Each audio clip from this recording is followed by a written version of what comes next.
Hi, I'm Diana. And I'm Zach. And we are The Farrier's Bellows, a podcast dedicated to bringing you games and tools to take your adventures further. We're going to be talking about non-traditional indie RPGs, some that have been around for years, others that are newer, to take you beyond the ordinary. Today, join us as we set off for adventure in Questlandia.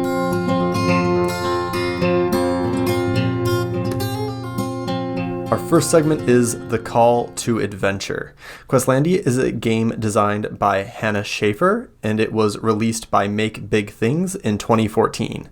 It is a fantasy adventure game about grand fantasy realms and kingdoms that are on the brink of collapse. It is a GM-less game in which players build a fantasy world together from the ground up using a combination of random generation and player input, which results in a very cool mishmash of strange but coherent settings. Then each player zooms in on an individual person within that world who has some sort of amazing ambition or impossible dream. Over the course of 3 acts, players will set up scenes for their characters to explore how, if at all, their characters will achieve their goals and, maybe, save the kingdom. So this game is almost 2 different games rolled into one. The first game that you play is the creation game, where you use a deck of cards to create your world and your character. You collaboratively create the world's language, which is super, super fun, and you kind of work together to create the world that you're going to be playing in later. Once the world is created, you move on to the second game where you actually participate in the world that you've now created. As a player, you set the scene with specific character goals, and the other players take on a sort of collaborative GM role. When the time's right in your scene, you roll to discover how the scene sort of plays out. The protagonist is going to roll 2 dice plus any dice for benefits, while another player is going to roll 3 dice plus any hindrances of yours. You're going to match up your dice. Winning die faces have specific results on the scene, such as characters gaining a boon, accomplishing a goal, suffering a humiliation, stuff like that. Each player gets 3 scenes to see how their character's goal come out to the end. So, Diana, what are some things that you liked about this game? I love that you get to collaboratively create a language. I speak sort of Portuguese, and we so far have played this game. Well, I've played this game twice now with someone who's fairly well versed in German, and some of the and we have some French thrown in there sometimes. The mixing of the languages is so fun. Do you want to explain how you create a language? Oh, so the way that you create the language in this game is that you write down a syllable. And you just kind of go around, everybody writes down a syllable. I think there's a certain number of times that you get to do that. And then as the game's playing on, you might find that oh, look, we put all K sounds and nothing is, I need another syllable here. As the game goes on, you can sort of add them.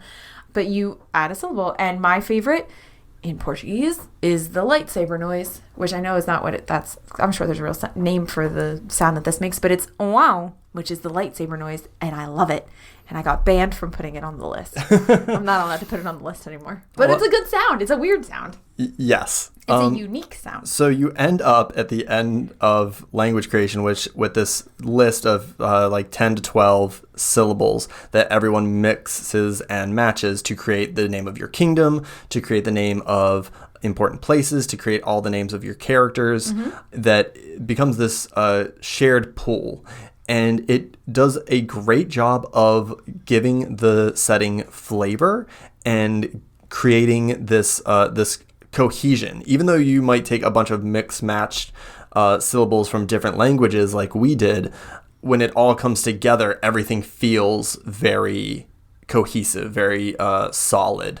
It does a great job of avoiding the, I think on TV tropes, it's called the Aerith and Bob trope, which is taken from Final Fantasy VII, where you have some characters named Aerith and Cloud and Sephiroth, and then you also have Bob in your Avalanche team.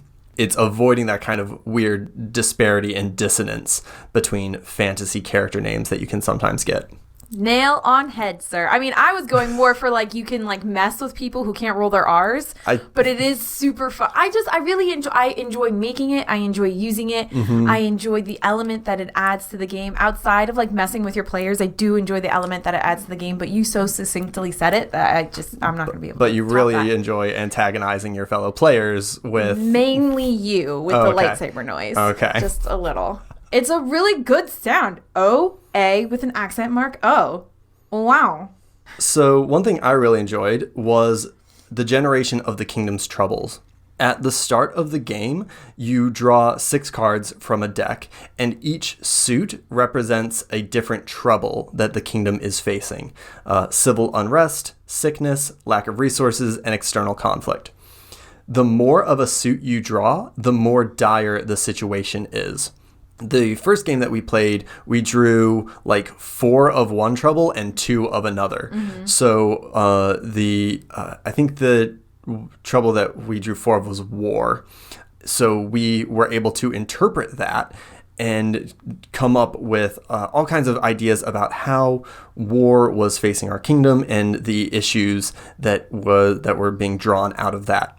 The second time that we played, we got a little bit of everything. So we're not like terribly facing any issue, but there's a lot of stuff coming at us from every side, which did its own job of allowing us to use that as a spark to build up the rest of the world, see what issues our world was facing, and come up with drives for our characters and things that they wanted to accomplish. I think it's a really cool and interesting way of building out this world that is somewhere along the scale of on the brink of collapse and needs someone to help it. It adds a little bit of that flavor to the game, but I think it's fun to draw on as a character. Like, why are you being singled out in this like fantasy movie that we're creating all together? Why are you being singled out? And the kingdom troubles help kind of flesh out why you are becoming a hero or you're becoming whatever and you're being singled out. It adds a nice little flavor to that. But something that I liked specifically mechanically, is how the scenes play out specifically in relation to the die rolls. So you will have this great scene that you've narrated and that you've kind of built up, and then it's time to roll, and the way your scene ends is not about you. It's about how you roll and how the other person is rolling against you. And it's not just about necessarily the numbers. It's essentially you versus your environment and your own weaknesses, because they count against you. And I just think that that's a really fun way of kind of taking the control away from the player and making this, instead of this just being a narrative game, like there is not really a game element, but there's a sort of GM sort of element to it. Like not everything is in your control, just like in life. And so it adds this fun surprise element to your gameplay that I really enjoy. I really, really enjoy. Yeah. So one of the important things about the scene resolution is you are matching up, as a player, you're matching up your dice with the GM, like the scene dice. But the protagonist only gets to put forth 2 dice, and the scenario, the scene, the GM, puts forth 3, which means even if the protagonist manages to win 2 out of those 3, the scene always has one bad thing happening. So you have to take into real consideration what you are capable of achieving, what you want to achieve, and what you want to concede in that scene. And that creates really cool gamified moments of choice for a player. And after that, you get a very cool moment of trying to interpret those results. There's a lot of almost like divination in this game where you get your prompts and then you interpret them, and everyone at the table together figures out, okay, this is how this is going to work. Right. Anything else that you liked? I really love how the characters are pre-generated. You have a pool of pre-generated characters to choose from that are randomly generated using cards and dice. Each random character begins the game with a combination of identity, like labor, magician, royalty, or hero, and a drive, like knowledge, progress, or honor.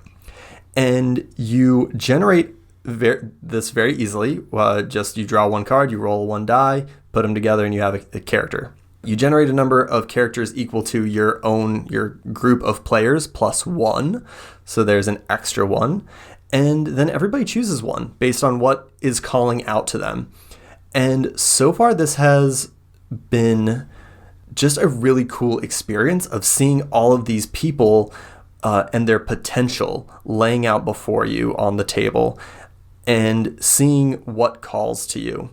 Again, this feels very ritualized. It feels very divinatory, where you just have these prompts and you are interpreting them, you're filling them out, you're seeing how it goes.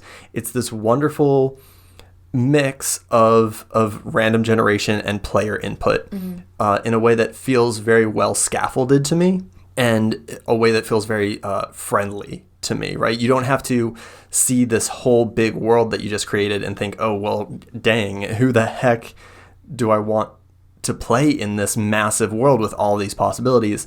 You have choices. It's narrowed down for you, and it's very powerful. Yes, yeah, I agree. I also like it because I think it gives those that are a little cautious to play different kinds of characters, it gives them that like kick in the butt, that little bit of a nudge to play a slightly different character, because you don't have a choice. You don't get to pick. I mean, you don't really get to pick your character. You have choices in front of you, but you only get to pick from the choices in front of you. You don't get to mix and match. You don't get to be like, well, I wanted to be an adventuring royalty. That's not on here, but that's what I'm going to be anyway. Then you're not playing the game. You have to pick one of the characters that's been created, and you have to build the story you're going to tell from that. So I think it's a really safe, it feels like a safe way to branch into playing different kinds of characters. I know that for me personally, I, especially in the beginning, tended to play the exact same character in all of the games that we would play. I was either the cook or the healer. And it took me a long time before I started kind of branching out into different kinds of players and characters. And had we played a game like this early on, I would have felt safer being the adventurer or, I don't know, royalty or whatever. I really like the pool of pre-gen characters just because it's a safe way to experiment a little bit. Yeah. Both characters that I've played so far have been, in some ways, kind of on brand for me, and in other ways, pretty different. But just to give, like, the first character I played in this game was a 10-foot tall god princeling whose ambition was to blow the top off of a mountain. And my second character that I'm playing right now is a lowly monk of a squirrel temple who wants to throw the greatest spring festival the kingdom has ever seen. And I got both of those with very little, with no struggle whatsoever. Just over the course of generating the world and then seeing these character prompts of just really ambition and drive, I was like, oh, I know exactly who that is. I know who that character is. Now I just need to build them out and discover their backstory a little bit. And it's very rewarding. I really enjoy how our characters do not have to be working on the same problem. You have your own goal for your scenes, and your goal does not have to match the person before you or the person after you. You can focus on what you want to focus on. So the first time that we played, your 10-foot god wanted to blow the top off the mountain. No one else cared. We were all focusing on something completely different. No one even talked about the mountain until you actually blew the top off of it. Like, no one cared. In our second game, it's been a little bit different, but I really like how you don't necessarily get a lot of choices in the beginning. You get input, but you don't get a lot of choices in creating your character, but you get a lot of choice in what your character focuses on. You don't have to follow the party. If the party's going down the cave, you don't have to go down the cave. You can go somewhere else, focus on something else, because that's your goal for this scene. And I really like that. I really like that that individuality that you get to tell in the story, because it becomes interesting how the storylines all end up intertwining, because you're all in the same city.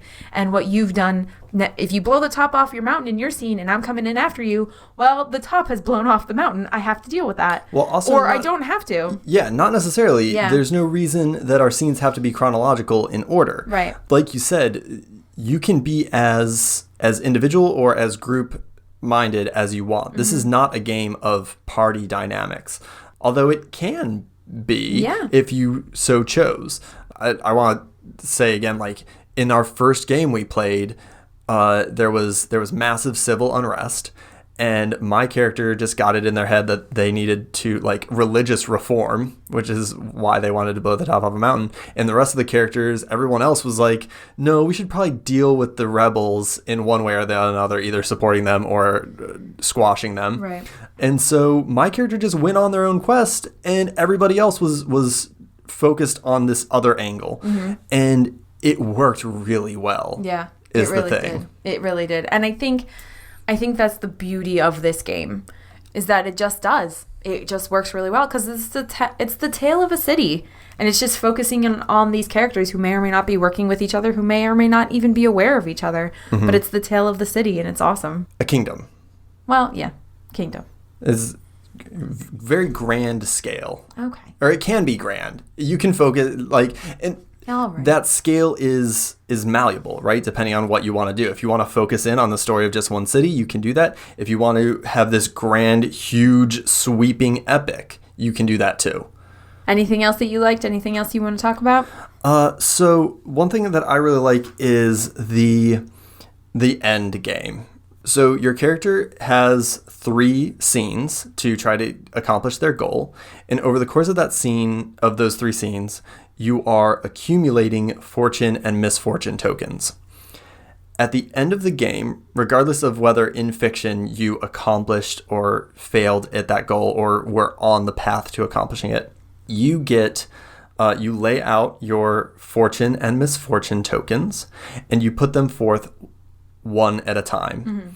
And when you put forward a fortune token, you say something good that happens in your character's epilogue. Just one sentence saying something good that happened. And then you put forward a misfortune token, and someone else gets to say something bad that happened to your character.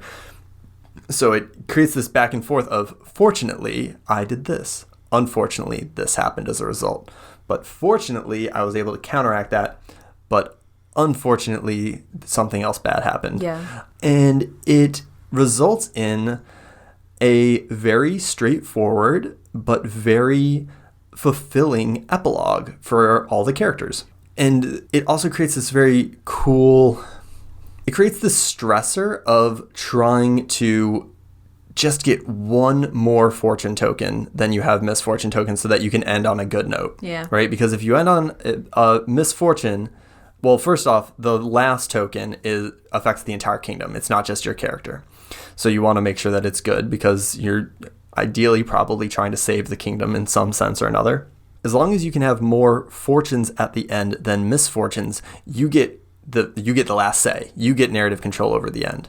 But if it's the reverse, a whole bunch of bad stuff happens and you don't have any say over it.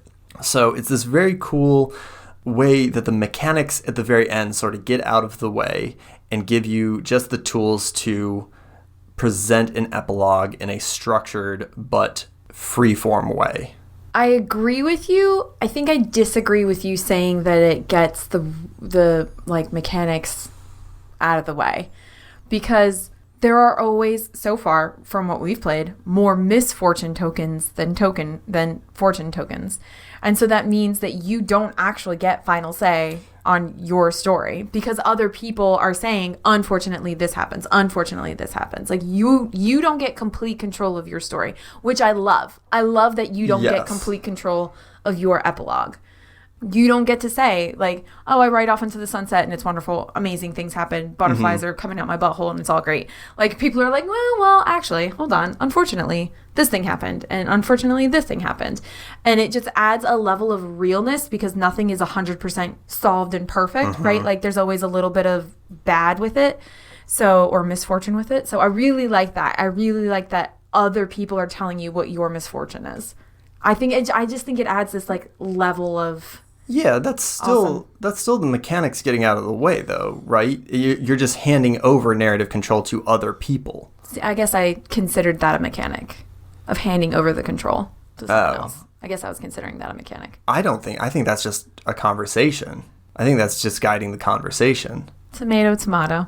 I still get to tell you bad things happen to you. Yes. So is there anything that you had questions about for this game? Yes. One thing that I have a question about is how to get the most out of the relationship mechanic. Mm-hmm. So when you are generating your characters, you go around and you say your relationship to the person to your left, which means everyone gets 2 relationships. You propose a relationship to the person to your left, and they have veto power. They can say, no, I'm not comfortable with that. Can you try something else? What about this? But you get like first proposal rights.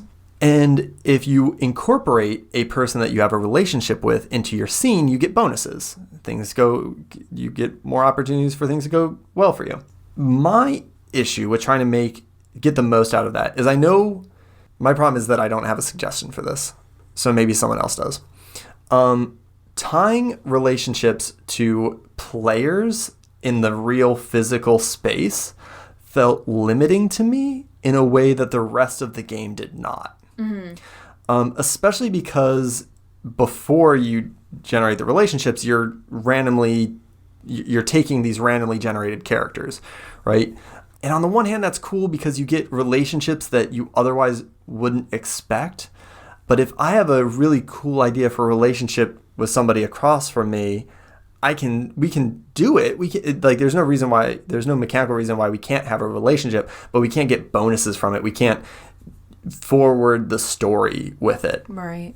And the game, or that mechanic, didn't feel like it pushes the game forward in the same way that the other elements do. Mm-hmm. It felt limiting to me in a way that didn't feel as fulfilling. Not to say that it's bad, and again, I do not have a alternative, right? Because I still want to incorporate relationships in some way, and I think that relying only on like saying exactly who you want to have a relationship with wouldn't pan out. It wouldn't feel as good. I think it's just the fact that it's tied to the physical space that bothers me, and that might be very arbitrary. I don't know. How did you feel about that? I like it.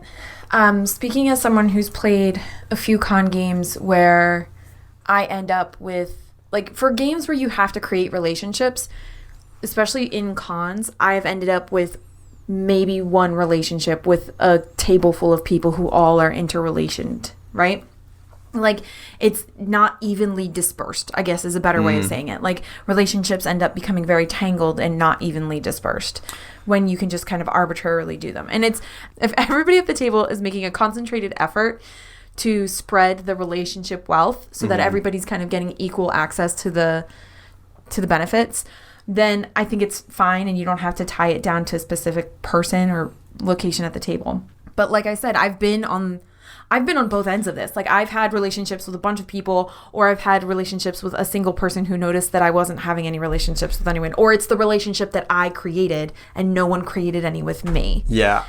And so I feel like having that, you have to do it to the person next to you, I think just spreads that wealth a little bit. Yeah, I actually totally agree with that. I'm thinking of every PBTA game I've ever played at a con, or even outside cons, when either you just don't like have an idea, you don't know who to take a bond with, or you don't know who to take a relationship with, and you're just stuck for ideas. And sometimes you end up feeling like the kid who didn't get picked at prom. Yes. Yeah. Then this structure like makes you do something, and you only have to pick one, but you end up with 2. All right. Okay. Yeah. No, that does make me feel better about it for sure. I mean, if you have, I like how we just talk these out rather than like working them out beforehand. No, I think it's better for people to hear it like this. But like, you're right. If you have this great idea, you're not going to get a mechanical advantage from it if it doesn't happen to be the correct person sitting in the correct spot. Like, that's a disadvantage to it. But at least this way, everybody gets 2. Yeah. Whereas, and I feel it most at cons because I'm the most self-conscious at cons when I'm playing my games. But like, I've definitely played games where I'm like, well, I have a single bond and it's the one I forced on you. I'm sorry, dude. But I need to get as many bonds, as many bonuses as I can out of this bond. So I'm going to tap into that all the time. You guys should have picked me. Why didn't you pick me for your team? No, I just think that this spreads it out. Anything else that stood out to you? just the way that this feels like two games meshed into one. It just is so stark, the difference between the air quotes games. Like, you really could use the beginning part of this game to world build for any game. Mm-hmm. Any campaign that you're going to do. Like, you can do it with the beginning of this game, which is awesome. It's so fun. I kind of, like, as we were playing it, after we did the world building, I was like, I'm good. Like, I feel like I got a satisfying gameplay out of this. I mean, the whole game is awesome and you should play the whole game, but I suggest it. If you are world building and you're stuck, I suggest the cooperative world building part A of this game. Yeah, it really is a fulfilling game in its own right just to world build with the Questlandia rules. Absolutely. Even though they feel like two separate parts, they fit together well. Yes. It's not like they feel disparate. They feel like one leads into the other. And very smoothly. Yeah. Yeah. I would also say that I think our world building sections took a long time for us the first two times we've done it. Mm-hmm. But I imagine that moving forward, that would start to move a little quicker. Yes, but it also wasn't a painful amount of time. No, like it was not. It was fun creating this world. Like, taking the however many hours we ended up spending creating these worlds, it is fun. It's fun to write down O-A accent mark O. Like, that's fun. Yes. I know that's just like a small little tidbit. I don't want to ruin the whole world creation that's ahead of you because I'm so excited for you all to play this game. But, like, that little bit was a lot of fun. Coming up with syllables to write down is a lot of fun. And you do that for everything. And it's cool. Yeah. And for me, one of the most enjoyable moments in comparison to, like, the language is the culture. At the start of the game, everybody sits down and brainstorms the culture, the social mores, the values of this culture.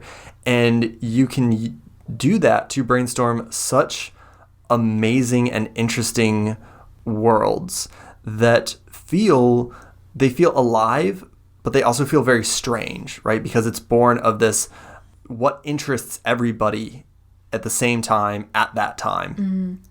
So you just get some really wonderful, beautiful, strange things that all come together in this really great way by just throwing out ideas together and seeing how they fit together. Yeah.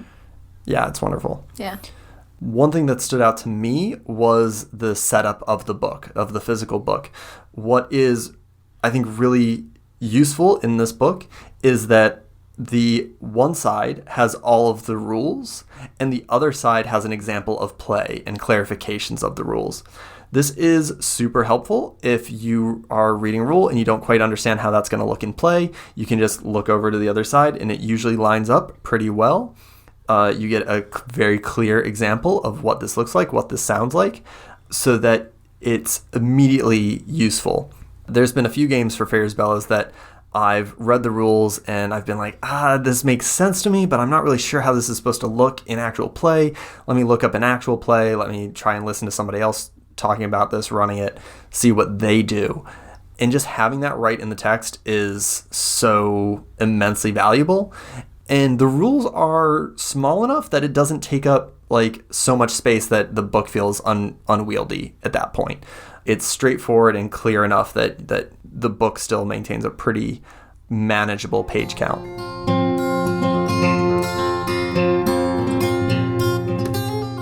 Let's approach the Inmost Cave. So what I wanted to talk about for this segment is the sense of discovery that this game brings to the table. This game reminds me so much of the best children's fantasy shows, the kind of strange and I guess like manic fantasy worlds of children's fantasy that still feel whole and cohesive. This sort of it's not gonzo fantasy, but it's just strange, and it allows itself to be strange, and it makes sense in its own strangeness, right? it's not absurdist, but it feels experimental because everyone at the table is coming together with their own thoughts and ideas and influences and their own cultural backgrounds that they want to bring or reflect onto the table. And because of that, you're sitting down and you're discovering this kingdom together in a way that I haven't really seen in a lot of other games. The sense in that first section, and even throughout, even in the second section, as your characters traverse the kingdom trying to solve their problem, and you come up with questions and you ask like the other players, okay, so how does this look? How does this work?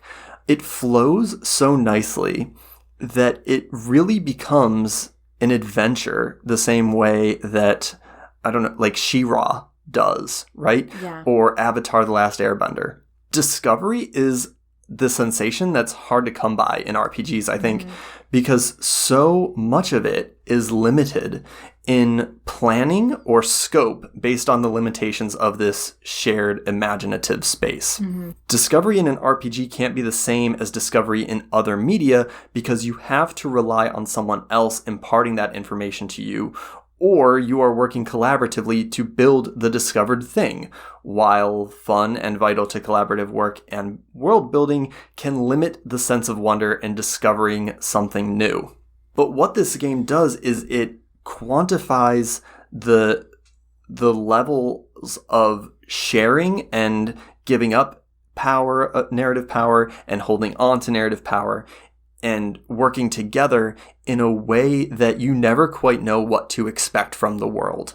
You never quite know what to expect from the things that you're going to try to do because you have everyone else at the table coming from different angles with different ideas and sharing those ideas in a clearly defined but accessible way. Yeah, I agree. I don't know, you always say the things that I don't know how to put into words. You say them so well, and then I'm just like, yeah, totally.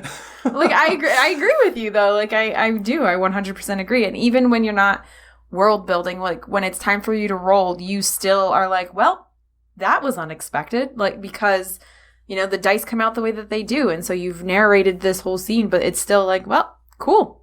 This is an unexpected surprise. This whole game that's an unexpected surprise. Yes, right? That sense of surprise, that sense of, wow, look at this. This game makes me feel like a giant, right? Looking down at this living place in a very similar way that I think The Quiet Year does.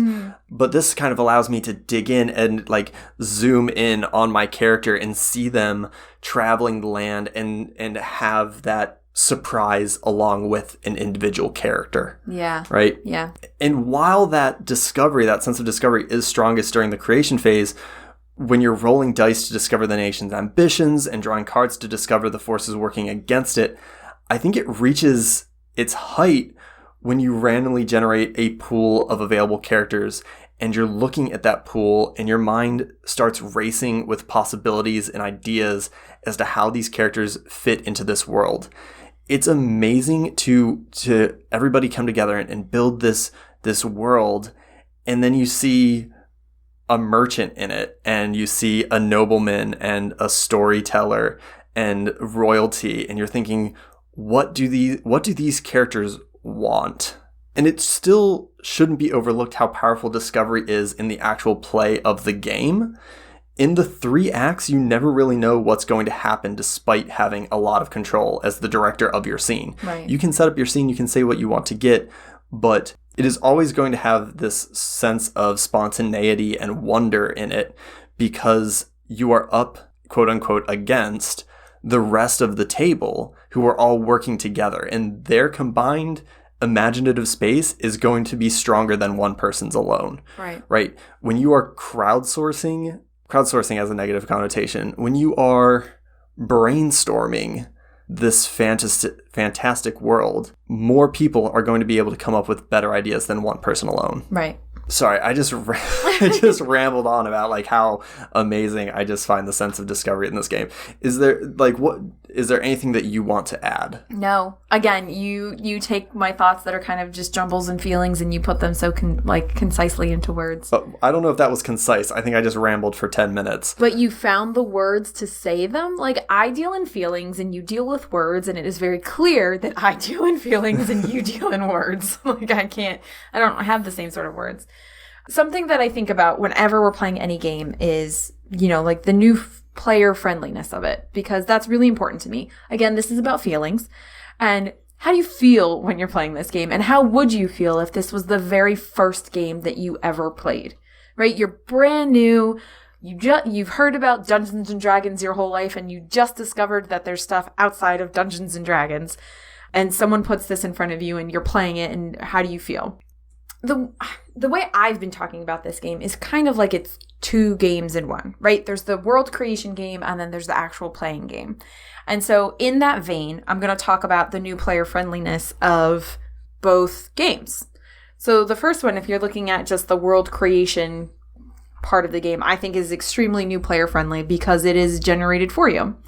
And you play with some of the things that are being generated, right? Like your characters are generated for you. You play with that, you are given that, and you expand on that, but it's created for you. You're not starting from scratch. You're not starting from scratch at all.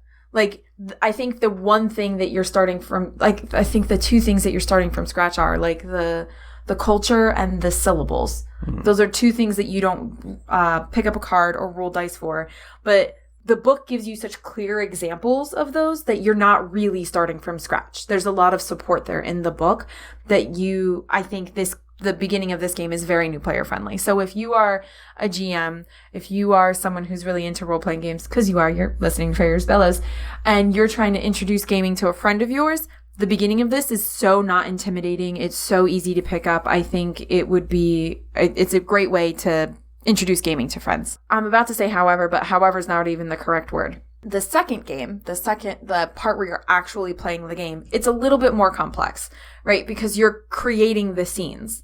And as a self-professed roleplay novice, which is so not fair to me because I played role-playing games forever, but I get really nervous when I have to create scenes. Like, I just do. I don't feel like I'm creative enough to do that. And when it's your scene, you are creating the scene. There's not a whole lot of support. If your table is supportive, if your players are supportive, then they'll help you build that scene, but it's your responsibility. And so that is intimidating. And if you're somebody who's never played before, or you're about to show this game to somebody who's never played before, know that that's going to be intimidating. That is not exactly the easiest thing for someone to do. So while the first half of this game, I think a complete noob who has zero experience with gaming at all could pick up and do really well, the second part of it, the actual play part of it, I don't know that that's true. That said, it's not hard. And there's lots of support, especially since everyone's creating their own scene. If everyone at the table is a little bit more creative, but everybody's new, then I don't think it would be very hard for you to create your own scene. No one plays I'm being very hopeful and optimistic here when I'm about to say no one plays games with total meanie people. You're playing with people who are nice to you. And if you're playing with someone who's nice to you and you're having a hard time coming up with a scene, those people would help you create your scene. That's what I'm hoping for, right? Mm-hmm. So I think that this overall, I give this game new player friendly stamp, right? Okay. Overall, I give it the stamp of new player friendly. But I do think that the actual play of this game is going to need a little bit more support, either previous experience or a strong feeling of being a creative person or a supportive table. But I do think that this is a new player-friendly game. I do think that this is a game that you could introduce to somebody. And I think this is a really fun game to introduce to somebody in the beginning because it is so creative and because it is so fantasy and calls back to those childhood, we're going to talk about it in a little bit, but all those childhood movies that we watched when we were kids, this really has strong ties to that. And so I think this would be a really fun game to introduce people to gaming and to the genre. Yeah. Can I add to the scene framing a little bit? Always. I 100% agree that the scene framing can be difficult even for experienced players. So the way the scene framing works is when it's your turn to be the protagonist, you kind of take on the director role, and you say where your character is, you say what your character is going to try to accomplish in that scene, and then you just kind of frame it. And you keep going, and you have essentially final say in what happens in the scene until you decide that there's something that you're interested in seeing if you succeed or fail at, and that's when you call for a roll. And what I find so difficult about that is self-moderating what I want to happen in a scene, because it feels like it could be very easy just to slip into monologue or to slip into just straight prose about what happens to your character in that scene, and then you just roll the die. Since you have control. You're giving me a face. I just think it's so interesting because the thing that I always struggle with when it's like, you know, just do your scene until you feel like you have a chance to decide. My thing is like, do I make it out of the door? Roll the dice. Like I would make it really, really short, where it's interesting that you're saying like, I mean, it totally opens itself up to monologue. It does. But I just thought that was interesting that was your example. Well, but what I'm saying is I could just say, I'm standing in front of the guards, I'm going to try and get past the guards, and I roll, and your scene is 30 seconds long. Right, yeah. Or you try and role play, and it might not go in the direction you want, it might not go in a direction that's interesting to you, and then you need to like kind of nudge your friends to go in the right direction. That can feel intimidating for even experienced role players. Yeah. I definitely still have, we've played a few games over the course of Farrier's Bellows that have this sort of scene framing. You present a scene, you just straight out role play until you decide to roll, and then you roll. Right. And I still think it's pretty difficult for me. And I think I'm a pretty okay role player. Yeah. Like just like inhabiting a character role player. Role like ROLE. Isn't that how you spell role playing? Yes. You mean like taking on a character and playing out that character? And I still have difficulty with navigating that scene framing. It's intimidating. It's just really, it's very intimidating. And I feel like more often than not, new and newer players feel very similar to me in that there's a lot of insecurity going in. Like, oh, I'm not very good at role play. Oh, I'm not very creative. Oh, I'm not sure if I can do that. Like, it's the reason, we've said this 1,000 times on here, but it's the reason people don't GM. Oh, yeah. I don't know if I'm creative enough. Oh, I don't know if I don't know if I know the rules well enough. And I don't know if I can think on my feet that fast. Like, it's the same reasons. Mm-hmm. And so finding a game that is interesting to veteran players as well as newbies, I think is super, super hard. I think this game comes very, very close. It is fantastical. It is fun. And it's a little intimidating for everyone.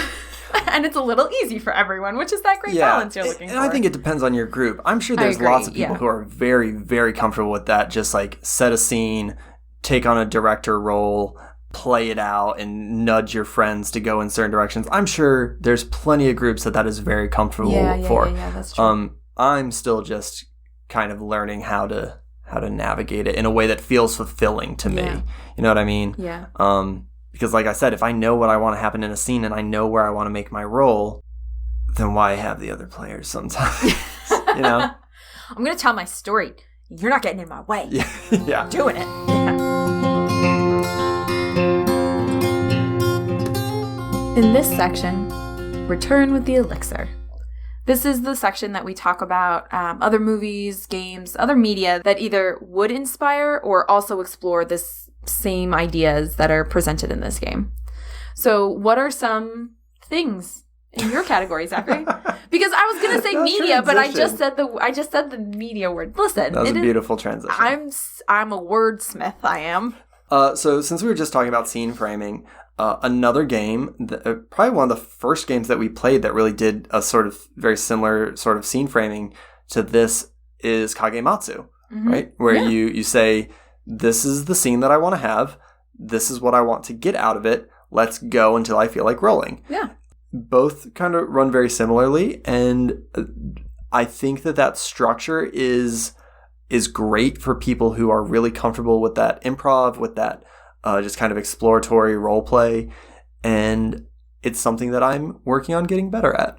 Yeah, I love Kagematsu. Yeah, it's a super fun game. Kagematsu, I think, I'm trying to think, because in Kagematsu, one person sets the scene and then Kagematsu... No, Kagematsu sets the scene. Kagematsu tells you where the scene is happening, and then the rest of the scene is on...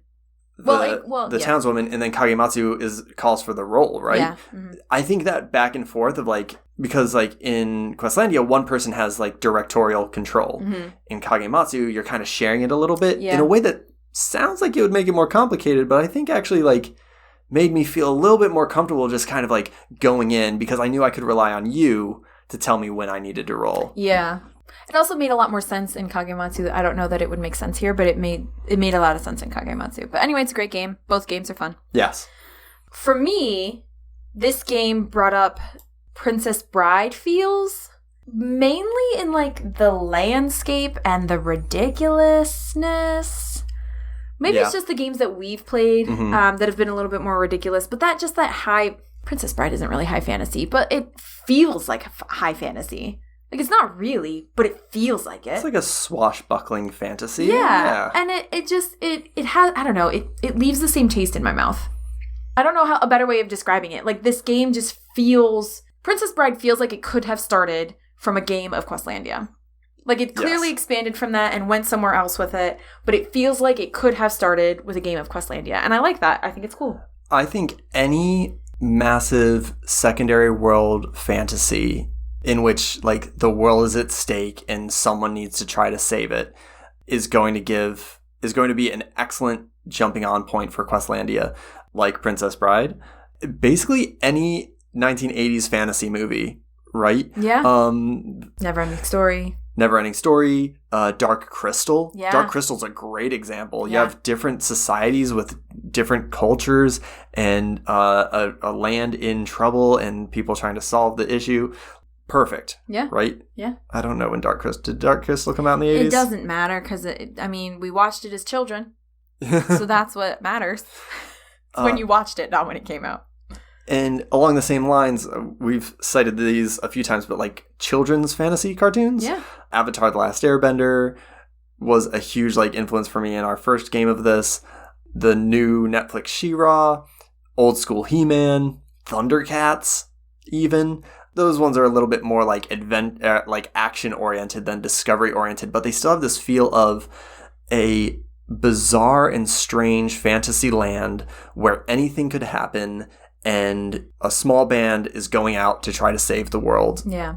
And you, as a viewer, you're discovering the strangeness of this world along with the characters. Right. That leads me into my other thing that this kind of reminded me of, which was Game of Thrones. Okay. That's a little bit more dark. Yes. And deadly. Mm-hmm. But it's, essentially about discovering this fantasy world through the horrible, horrible lenses of its horrible, horrible people. Questlandia is a little less horrible, but it's the same thing. It's the same thing. Yeah. It's not the same thing, but it's pretty much the same thing. And I think partially our sort of ideas for the game have been influenced by the artwork, the cover, the internal artwork, that it did go a little bit more this lighthearted route. Yeah. But I don't think it would be difficult to go like dark Game of Thrones with this game either. No, you definitely could. I think you could quite easily. Yeah. My last return with the Elixir here is the webcomic Kill 6 Billion Demons, which is probably one of my favorite examples of world building that I have experienced in, I can't remember how long. It's this amazing webcomic about a girl who gets a name of God drilled into her head and is transported to heaven/hell, where an eternal war is waged and has to, kill 6 billion demons. And the world building in that setting is so engaging. It's so strange and intricate and wonderful. The languages, the cultures, the peoples that populate this setting. It's so good. And that is what has given me that same sense of wonder that I think a lot of the old like fantasy movies gave me as a kid. Yeah. although Kill 6 Billion Demons is much darker. What kind of story would you like to tell with this game? So I'm of two thoughts on this. My first thought is that our first couple games of this have been very lighthearted. So maybe let's go with a edgier, R-rated. Ooh. PG-13 maybe? I don't know. I mean, we went from PG, let's be honest. Yeah. But really, I think that this game is so focused on discovery that it feels like it's doing it a disservice, more so than other games we've played, to go into it with a preconceived notion of a story that you would like to tell. I think the best way to do that would be to do what we just did, which would be to come to your table with an agreed upon tone that you were aiming for, more so than a story that you wanted to tell. In which case, there are many different touchstones I think I would like to hit with this game. Like, could we make a cyberpunk kingdom? Could we approach this agreeing we want to do a Pirates of Darkwater style game? Yes, and can we do both of those, please? I didn't realize how badly I wanted to play Pirates of Darkwater until I said it out loud. Is there anything else that you want to say about Questlandia? I really enjoy it. It's super fun. And if you really like world building, play this game. If you really like adventuring in worlds that you create, play this game. Play this game, please. Yes.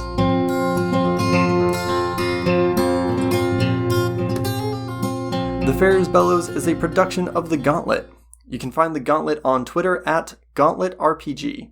You can find us on our website at gauntlet-rpg.com, and we are on Patreon at patreon.com/gauntlet, where you can contribute to The Gauntlet and support more great shows like ours. We want to send a special thank you to our editor, Zach B. Also, you can find us on iTunes. Please rate and subscribe to us there. We would really, really appreciate it. You can follow us on Twitter at Farrier's Bellows. Talk to us and talk about us. We would love to hear your thoughts on the show and on Questlandia. You can find me on Twitter at ZWGarth. And me at ICDiana. Until next time, you cannot dream yourself into a character. You must hammer and forge yourself one. Remember that all obstacles can be overcome.